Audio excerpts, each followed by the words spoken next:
Hello student. आज हम पढ़ेंगे chapter number 1 glorious India from the beginning to 1206 CE. और जो आज हमारा टॉपिक है वो है Chola dynasty. Chola dynasty northern Chola region से रिलेटेड आज हम पढ़ेंगे। चोला डायनेस्टी के अंदर कौन कौन से राजा हुए थे और दक्षिण पथ मतलब कि जो दक्षिण वाला जो रीजन है, एंशियंट टाइम में इसको दक्षिण पथ कहा जाता था। और इसमें मेन 3 जो रीजन थे वो सबसे ज़्यादा पावरफुल थे, या हम कह सकते हैं कि वो दक्षिण पथ के सबसे मेजर रीजन्स में से थे। और जिनमें से एक तो था चोला डायनेस्टी और दूसरे थे पांड्याज एंड चेरा, जिनको कि केरला, जो कि आज केरल के अंदर है। तो ये 3 जो रीजन थे वो सबसे ज़्यादा पावरफुल थे, या मेजर रीजन्स हम कह सकते हैं इनको। In the inspiration of inscription of Ashoka के इंस्क्रिप्शन के अंदर लिखा हुआ है कि ये जो रीजन है ये इंडिपेंडेंट रीजन हुआ करता था उस समय। और जो रेजिडेंट थे चोला रीजन के वो तमिल बोला करते थे, और उनकी जो तमिल लैंग्वेज के अंदर जो उनका जो लिटरेचर था वो काफ़ी हाई क्वालिटी का डेवलप हुआ करता था। कुल्लर कंपोज किया था थिरुवल्लुवर ने, ये एक बहुत अच्छा एग्जाम्पल है इसका। तो अगर आपसे पूछा जाए कि हु कंपोज कुल्लर, तो कुल्लर को किसने कंपोज किया था? Kural was composed by Thiruvalluvar. Karikala जो कि फाउंडर थे चोला डायनेस्टी के, Karikala around 100 CE, who was the first ruler. जो करिकाला थे ये फर्स्ट रूलर थे चोला डायनेस्टी के, और इन्होंने फाउंडेशन यानी नींव रखी थी पूहर या पूहर टाउन की। पूहर कस्बा, ये नाम है पूहर कस्बे का। फाउट विद द सिन्हेलाज, इन्होंने सिन्हेलाज के साथ काफ़ी समय तक, लंबी समय तक लड़ाई लड़ी थी, और उसमें इन्होंने सिन्हेलाज को हरा दिया था। और इन्होंने कावेरी नदी पर एक डैम बनवाया था, और जो वो डैम बनवाया था वो सिन्हेलाज प्रिजनर, ऐसे सिन्हेलाज कैदी थे जिनको कि जो वॉर के थ्रू जिन पर जीत हासिल की थी वो कैदी थे, और इनकी मदद से इन्होंने कावेरी नदी पर डैम बनवाया था। यानी डैम बनवाने के अंदर जो उन्होंने मजदूर यूज़ किए थे वो सिन्हेला प्रिजनर्स थे। इन्होंने अपनी उरगपुर, जिसे उरियूर बोला जाता था, जिसे उरगपुर से चेंज करके इन्होंने कावेरी पट्टनम कर ली। तो इन्होंने अपनी जो कैपिटल थी उसको शिफ्ट कर लिया था। उरगपुर से या उरियूर से इन्होंने कावेरी पट्टनम अपनी कैपिटल बना ली थी। चोला राजा विजयालय, इनके जो बेटे और सक्सेसर थे आदित्य, इन्होंने शासन किया था 880 से लेके 907 सीई तक। और इन्होंने पल्लवा जो राजा थे अपराजिता आदित्य के जो बेटे थे परांतका फर्स्ट, पल्लवास के जो राजा थे या पल्लवास की जो पावर थी उसको बुरी तरीके से इन्होंने हरा दिया था, क्रश कर दिया था। क्रश मतलब कुचल देना होता है। तो इसमें बता रखा है कि विजयाला के बेटे आदित्य ने तो पल्लवा राजा को हराया था, और अपराजित मतलब ये कभी पराजित नहीं होते। तो इनका जो बेटा था परांतका फर्स्ट, इन्होंने भी पल्लवा की पावर को बुरी तरह से कुचल दिया था। हियर ऑल्सो ऑक्यूपाई, इन्होंने मदुरई पर कब्जा कर लिया था, जो कि कैपिटल हुआ करती थी पांड्यास की। तो ये चोला राजा के बारे में था। अब हम पढ़ेंगे इसमें सबसे पहला जो राजा था वो कौन था। तो सबसे पहला आपने राजा पढ़ा था चोलाओं का, वो कौन था? करिकाला था। फर्स्ट जो राजा था वो था करिकाला। राजा फर्स्ट, ये कुछ इम्पोर्टेंट राजा थे चोला किंगडम के। तो फर्स्ट आते हैं राजा फर्स्ट। 985 सीई से लेके इन्होंने 1013 सीई तक शासन किया था। He became the almighty ruler, ये काफ़ी शक्तिशाली राजा हुआ करते थे साउथ इंडिया के, और इन्होंने मद्रास, मैसूर, कुर्ग, सिन्हेला द्वीप यानी कि श्रीलंका पर कब्जा कर लिया था, या उसको अपने अंडर में ले लिया था। ही बिल्ट शिवा टेम्पल, राजा ने शिवा टेम्पल बनवाया था, जिसका नाम रखा था राजराजेश्वर या बृहदेश्वर टेम्पल इन अपनी कैपिटल तंजौर के अंदर। इनका जो ये मोस्टली क्वेश्चन पूछा जाता है बोर्ड के अंदर कि बृहदेश्वर टेम्पल किसने बनवाया था, वो बिल्ट द बृहदेश्वर टेम्पल, तो ये राजा फर्स्ट ने बनवाया था। इनके जो बेटे थे, इनके बेटे और इनके जो सक्सेसर जो थे, राजा राजेंद्र फर्स्ट, इन्होंने शासन किया था 116 से लेकर 144 सीई तक। और इन्होंने एक अपनी काफ़ी स्ट्रॉन्ग नेवी पावर, अपनी जो नेवी पावर थी उसको काफ़ी स्ट्रॉन्ग करके रखा था। नेवल पावर यानी नेवी वाली जो पावर है, नेवी आर्मी, एक तरह से समुद्री सेना हम इसको बोल सकते हैं। तो जो समुद्री पावर थी उसको उन्होंने काफ़ी बढ़ा के रखा हुआ था। सबसे स्ट्रॉन्ग थी इनकी हु हैड कॉन्क्वर्ड पेंगू, और इन्होंने Pegu, Martaban and Andaman and Nicobar island पर जीत हासिल कर ली थी। He was a war with Mahipala, इन्होंने महिपाल से लड़ाई लड़ी जो कि शासक हुआ करते थे बंगाल और बिहार के। हिज आर्मी क्रॉस्ड, इनकी जो आर्मी थी उन्होंने कलिंगा को क्रॉस करके और उसके बाद ये गंगा के मैदान तक पहुंचे। By proceeding through Orissa, Orissa से होती हुई सदर्न कौशल, बंगाल एंड मगध।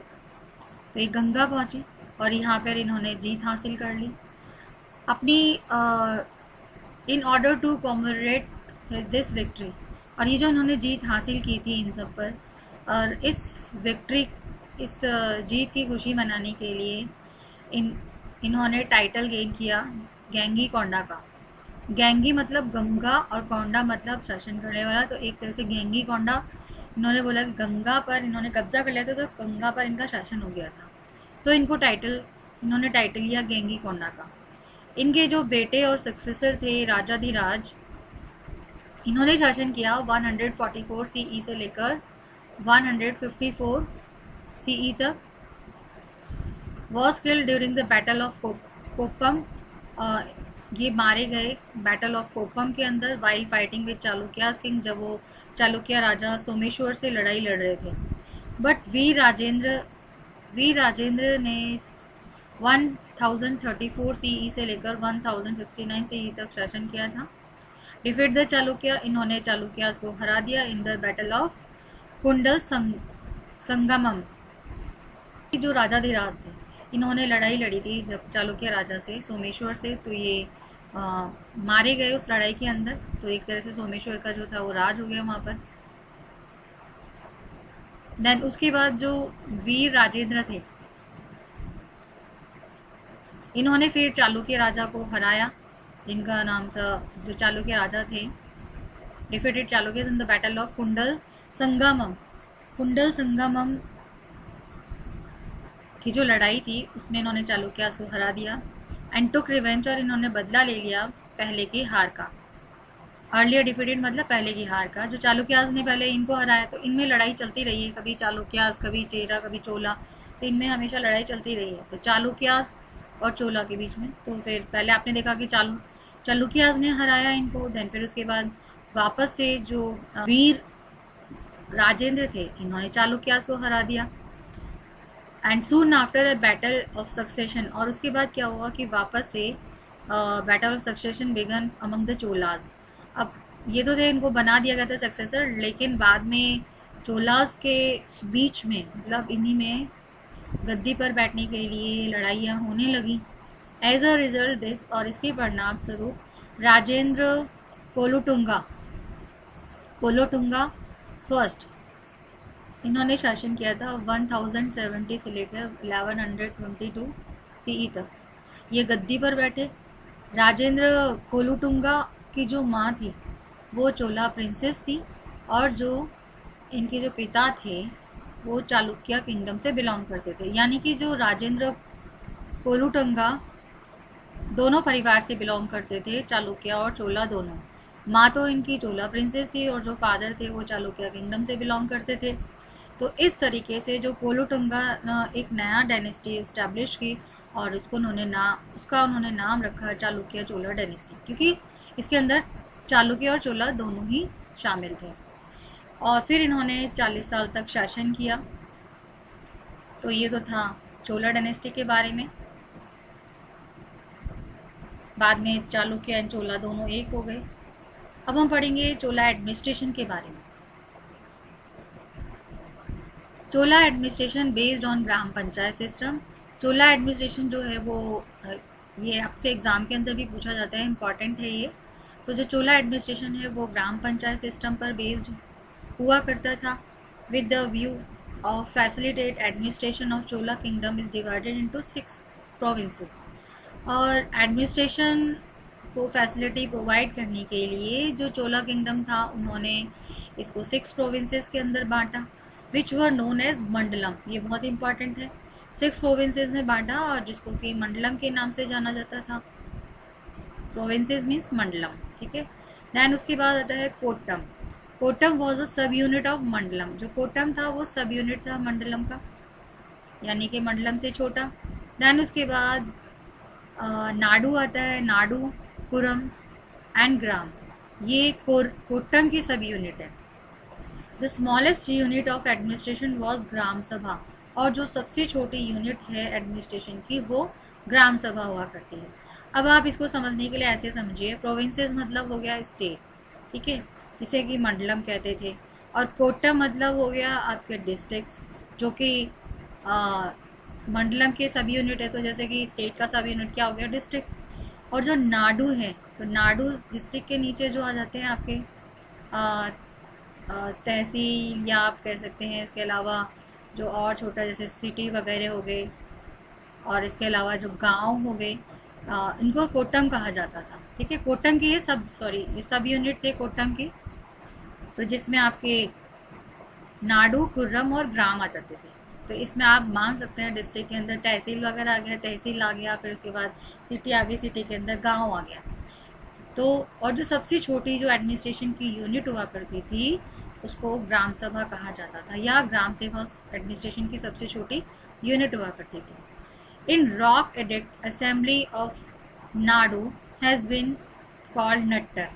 और जो रॉक एडिक्ट्स हैं, जो रॉक्स पे खुदाई करके जो लिखा हुआ है उसमें असेंबली, जो नाडू की असेंबली है उसको नट्टर कहा जाता था। और जो टाउन यानी कि जो कस्बे होते थे उनको नगरटर कहा जाता था। तो नट्टर तो हो गया असेंबली, और जो टाउन हो गए उनको नगरटर। विलेज रिप्रेजेंटेटिव्स वर रेगुलरली अपॉइंटेड एवरी ईयर। और जो गाँव के रिप्रेजेंटेटिव हुआ करते थे, प्रतिनिधि हुआ करते थे, उनको हर साल चुना जाता था। Every mandalam was fully independent. और जो हर मंडलम था वो पूरी तरीके से इंडिपेंडेंट हुआ करता था। But there was no central legislature present to control the power of king. लेकिन कोई भी सेंट्रल लेजिस्लेचर नहीं हुआ करता था जो राजा की पावर को कंट्रोल में करता था। इसका मतलब ये हुआ कि जो राजा था वो सबसे ज़्यादा पावरफुल था। About 1/6 part of the land produce was obtained by the king in the form of लगान। और जो राजा था वो जितना भी प्रोडक्शन होता था उसका 1/6 पार्ट जो था उसको लगान के रूप में, लैंड, या हम बोल सकते हैं उसको लैंड रेवेन्यू के रूप में लिया करता था किसानों से। तो ये तो उसने बता दिया कि उनकी इनकम कहाँ से होती थी या कैसे उनके पास पैसे आते थे। 1/6 पार्ट जो था लैंड में जो भी प्रोड्यूस होता है उसका 1/6 पार्ट जो था वो राजा को दिया जाता था लगान के रूप में। एंड दिस लगान could be paid in the form of grain. और ये जो लगान था उसको ग्रेन या गोल्ड कॉइन के रूप में भी दिया जाता था। The gold coin which was circulated during Chola period was called kasu. और जो गोल्ड कॉइन जो कि चोला पीरियड के दौरान चलाए जाते थे उनको कासू कहा जाता था। और इनका जो वेट होता था वो 16 आउंस हुआ करता था। आउंसेस गोल्ड को मेज़र करने की यूनिट है। Along with massive military power, बहुत बड़ी मिलिट्री पावर के साथ साथ Chola king also possessed a strong naval forces. और इनकी जो नेवल फोर्सेस थी वो भी काफ़ी स्ट्रॉन्ग हुआ करती थी। आर्मी तो थी उनकी स्ट्रॉन्ग मिलिट्री पावर, इसके साथ साथ इनकी नेवल फोर्स भी काफ़ी स्ट्रॉन्ग हुआ करती थी। And Chola king initiated various large irrigation scheme. और जो चोला राजा थे उन्होंने बहुत सारे इरिगेशन स्कीम्स चलाए थे, साथ में बहुत सारी इन्होंने रोडें बनवाई थी। तो ये चोला एडमिनिस्ट्रेशन से रिलेटेड हो गया। तो इसमें आपने क्या पढ़ा कि 6 प्रोविंसेस के अंदर चोला किंगडम को बांटा गया था, जिसको मंडलम और कोट्टम एंड नाडू, कुरम एंड ग्राम कहा जाता था। जो सबसे छोटी यूनिट हुआ करती थी एडमिनिस्ट्रेशन की उसे ग्राम सभा कहा जाता था। और असेंबली को नाडू कहते थे, असेंबली ऑफ नाडू, यानी जो एक तरह से हम कह सकते थे गांव की जो असेंबली थी उसको नट्टर कहा जाता था, और जो शहर हुआ करते थे, यूनिट ऑफ टाउन, उसको नगर तक कहा जाता था।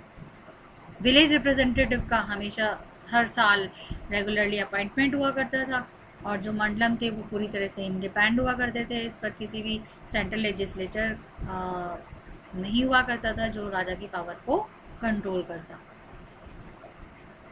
और ये इसमें टैक्सेस के बारे में बता दिया कि इनके टैक्सेस कहाँ से आते थे, कितना टैक्सेस लेते थे। तो 1/6 पार्ट लेते थे जो भी प्रोडक्शन होता था उसका, और वो जो लगान लेते थे वो गोल्ड या ग्रेन के रूप में लेते थे, या तो ग्रेन दे देते थे या फिर वो गोल्ड कॉइन देते थे। और गोल्ड कॉइन जो उस वक्त चलते थे चोला पीरियड के दौरान, वो कासो कहा जाता था। इनका वेट 16 आउंस हुआ करता था। फिर इनकी मिलिट्री पावर के बारे में बता दिया कि मिलिट्री पावर बहुत ही ज़्यादा बड़ी थी इनकी, साथ साथ में इनकी जो नेवल फोर्स थी वो भी काफ़ी स्ट्रॉन्ग थी। और जो चोला थे वो उन्होंने कई स्कीम्स इरिगेशन से रिलेटेड चलाई और कई रोड्स बनवाए इन्होंने। देन फिर आता है चोला आर्ट। चोला आर्ट के बारे में, the Chola promote the architectural style of Pallavas. और जो चोला थे इन्होंने जो पल्लवास की आर्किटेक्चरल स्टाइल है उसको बढ़ावा दिया। वेरियस फीचर्स ऑफ द्रविडियन, और बहुत सारे जो फीचर्स अगर आप देखेंगे तो द्रविडियन आर्किटेक्चर स्टाइल के मिलेंगे चोलास के, जैसे कि है quadrate, vimanas, mandapas, gopuram, large hall adjoined with the artistic pillars and traditional loin, जिसको कि चाली कहा जाता था, for decoration, bracket and joint pillar etcetera. तो ये सारा ये हुआ करते थे, मतलब ये आर्किटेक्चर के अंदर आ गया ना इनका। Shiva temple, Rajeshwar temple, Shiva temple जिसको कि राजेश्वर टेम्पल कहा जाता था, ये तंजौर के अंदर बनवाया गया था राजा फर्स्ट के थ्रू, जिसको आप पढ़ के आए हो अभी, इसको हम बृहदेश्वर टेम्पल भी बोलते हैं। तो ये राजा फर्स्ट ने बनवाया था तंजौर के अंदर।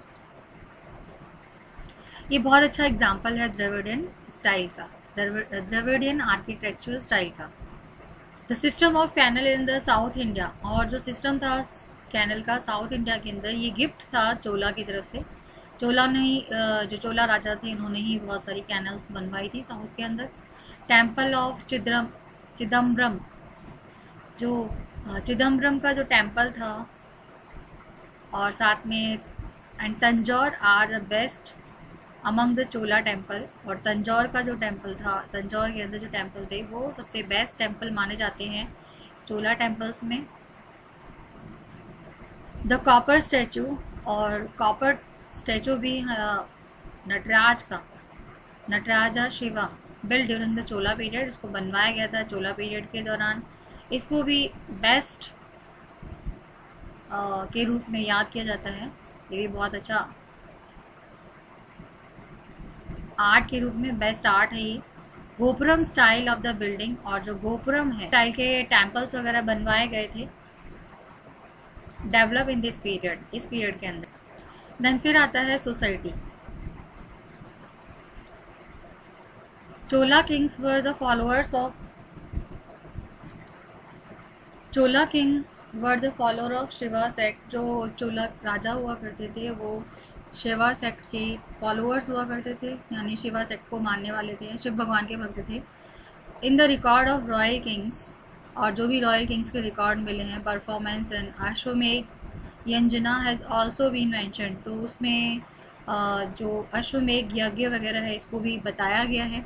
Women use to be property owner, और जो वुमेन्स थी वो प्रॉपर्टी ऑनर हुआ करती थी समाज के अंदर।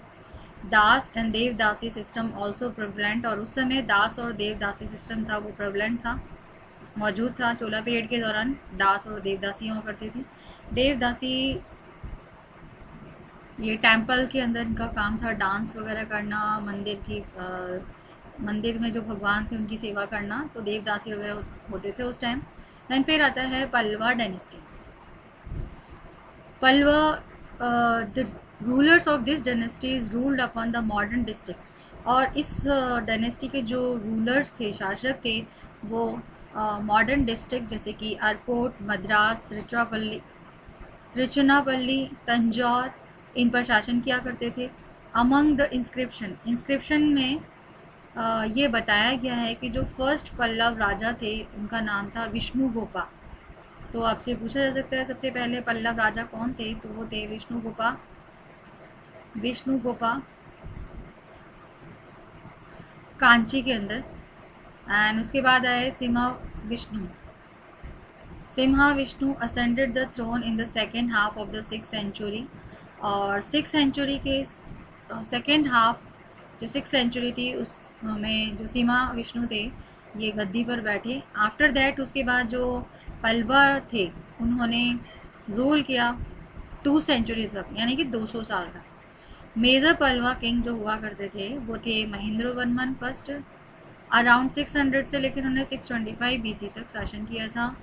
एंड फिर उसके बाद थे नरसिम्हा वर्मन फर्स्ट, महेंद्र वर्मन सेकेंड, परमेश्वर वर्मन, नरसिम्हा वर्मन सेकेंड, परमेश्वर Varman second, and Nandi Varman second and Aparajita.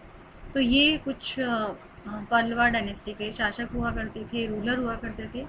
तो मोस्टली ये लोग क्या करते थे, दादा पर दादा के नाम रख लिया करते थे। जैसे देखो आप यहाँ पे महेंद्र वर्मन फर्स्ट, दैन यहाँ पर महेंद्र वर्मन सेकेंड, और फिर इसके बाद Narasimha Varman first and Narasimha Varman second. तो आपको तो बस आपको एक नाम भी याद कर लोगे, Mahendra Varman first and second, पर Narasimha Varman first and second, and Parameshwara Varman first and second, Nandi Varman second and Aparajita. तो ये शासक थे यहाँ के। महेंद्र वर्मन जो थे इनमें से वो बहुत ही महान आर्किटेक्ट हुआ करते थे, कला प्रेमी भी हम इसको बोल सकते हैं। इन्होंने बहुत सारे टेम्पल्स बनवाए और कार्व स्टोन को खुदवा करके, मतलब कि रॉक्स पर ही इन्होंने टेम्पल्स वगैरह बनवाए थे। Mahendra Varman first road the play, और इन्होंने ही सबसे पहले एक नाटक लिखा था मताविल्सा प्रहसना। तो ये नाटक था जो कि महेंद्र वर्मन फर्स्ट ने लिखा था, मताविल्सा प्रहसना, महेंद्र वर्मन फर्स्ट ने ये नाटक लिखा था। He also dug the Mahendra pond, और इन्होंने एक तालाब भी खुलवाया जिसका नाम था महेंद्र पॉन्ड रखा, या महेंद्र पॉन्ड अपने नाम से ही इन्होंने रखा था। He was defeated by Chalukya king Pulakeshin, और ये इनको हरा दिया गया था पुलकेशन सेकेंड के थ्रू इन अराउंड 610 में।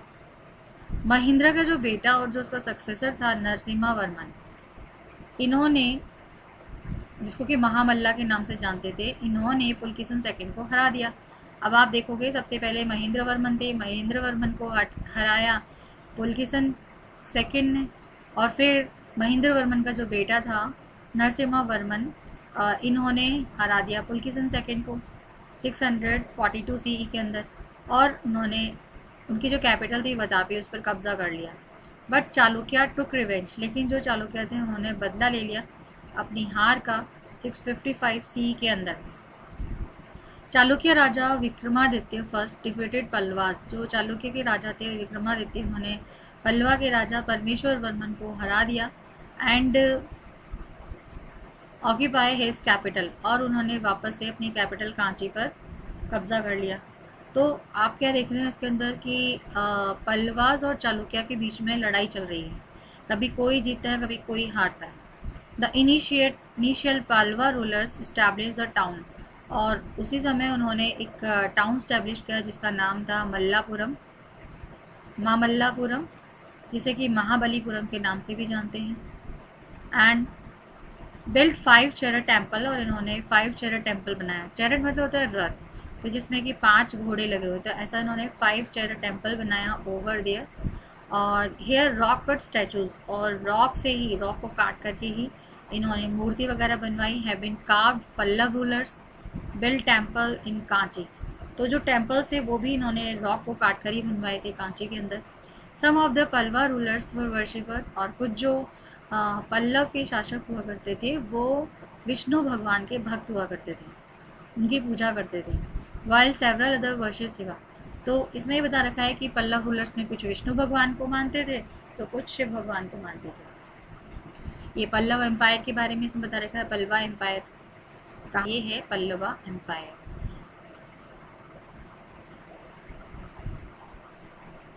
ये इन्होंने टेम्पल्स होकर रखे हैं।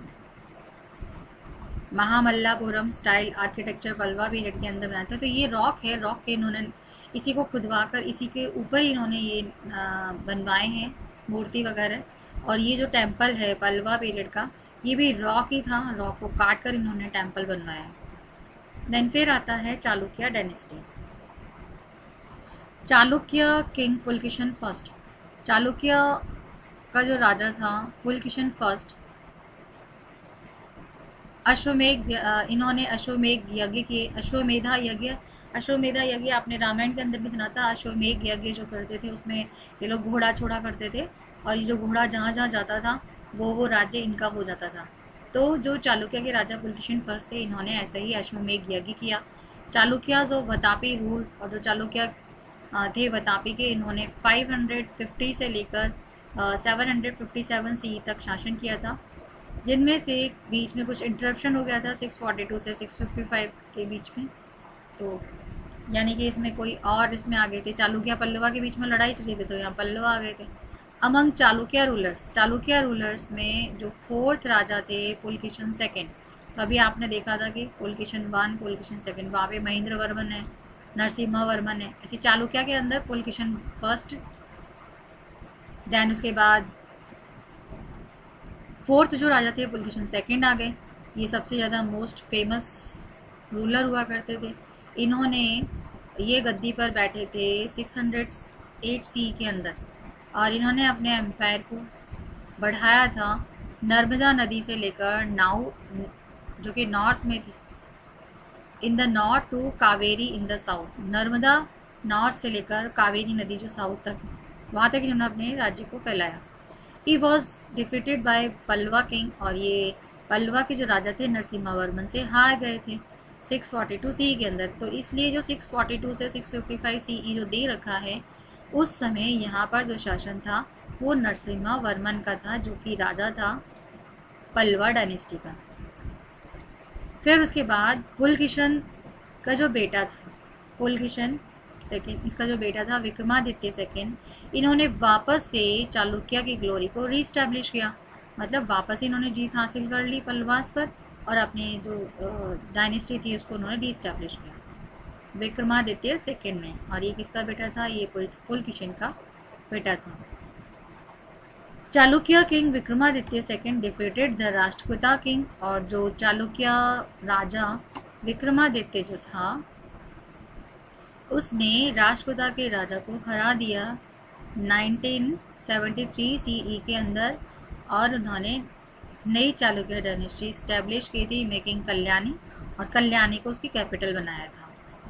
दिस न्यू डायनेस्टी, और ये जो नई डायनेस्टी थी, रूल फ्रॉम 973 सीई, और इसमें इन्होंने शासन किया था 973 सीई से लेकर 1200 सीई तक। This Chalukya kingdom of Kalyani remain, और ये जो चालुक्य किंगडम था of Kalyani remain of conflict, और ये हमेशा लड़ाई में चलता रहा।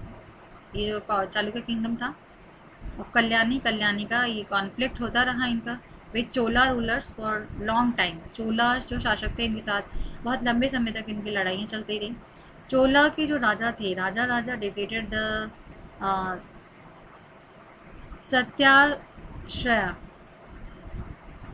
सराया, इनके जो राजा थे चोला के जो राजा थे, राजा इन्होंने हराया सत्याशराया को, and crush the Chalukya kingdom, और चालुक्य किंगडम को इन्होंने कुचल दिया।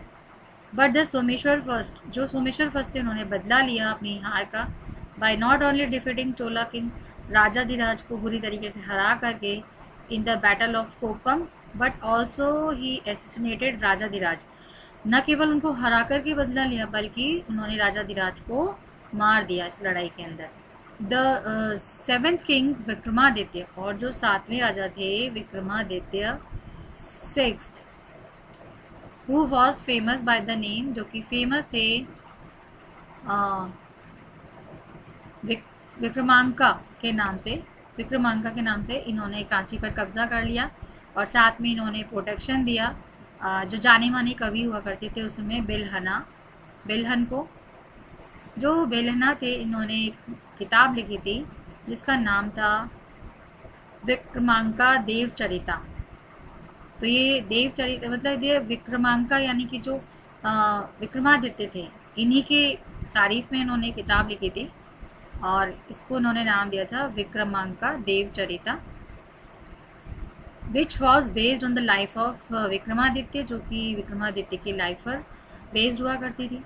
डिस्पाइट बीइंग हिंदूज, हिंदू होने के बाद भी जो चालुक्य राजा थे वतापी के, इन्होंने और कल्याणी के जो राजा थे, इन्होंने बुद्धिज्म और जैनिज्म को प्रोटेक्शन दिया,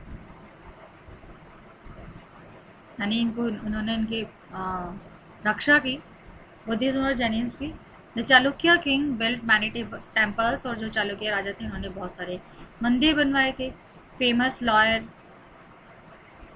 विजनेश्वरा, और जो जाने माने लॉयर थे, वकील थे Vijnaneshwara, who had compose the Mitakshara, और इन्होंने किताब लिखी थी जिसका नाम था मिताक्षरा। ये इन्होंने लॉ से रिलेटेड इन्होंने किताब लिखी थी मिताक्षरा। इंटरप्रिटेशन ऑफ यज्ञवल्क्य, और ये इंटरप्रिटेशन था यज्ञवल्क्य स्मृति का।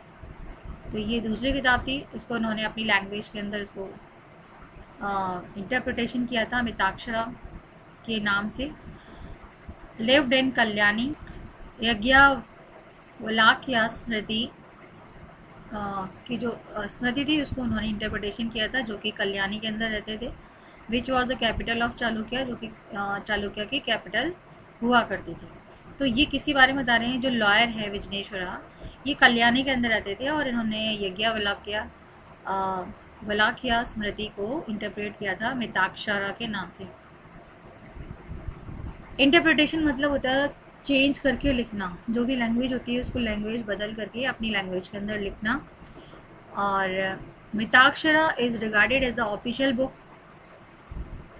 और जो मिताक्षरा है इसको एक ऑफिशियल बुक के रूप में जाना जाता है ऑफ हिंदू लॉ के, मतलब जो हिंदू का जो कानून है, हिंदू समाज का जो लॉ है, वो मिताक्षरा